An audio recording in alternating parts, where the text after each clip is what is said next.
Hey guys, in this video, I'll show you how to move a player onto your IR spot on Yahoo Fantasy Football app. Alright, let's begin. So here I am on Yahoo Fantasy. So go to the league where you have a player that could be moved to an IR spot. So you're going to want to make sure you're under your team tab at the very top. Scroll down until you find the player that could go on IR. So this is very dependent on league settings. In some leagues, you actually have to have the IR designation right next to your name. And in some leagues, if they're out for the week, you can move them to IR. Or if they're on the pup, you can move them to IR. So only players that are designated IR could go to the IR spot. And for example, if you want to move this player to IR spot, you just have to click on their position, whether they're on your active or they're on your bench position. So in this case, my IR player is on the bench.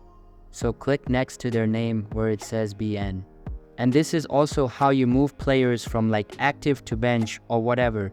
So I'm trying to move H Brown to my IR spot. So I'm just going to scroll all the way down. As you can see, H Brown is still highlighted and I have 3 IR slots. So after I have clicked on H Brown, let's just go down to IR. I'm going to click on IR here. And now it has moved this particular player to my IR spot. As you see, no longer says bench or wide receiver, it says IR. So H Brown is currently on IR. And that's it. So that's basically how you can move a player onto your IR spot on Yahoo Fantasy Football app. And that's it for this video. If you find this helpful, consider subscribing and giving this a big thumbs up. Thanks.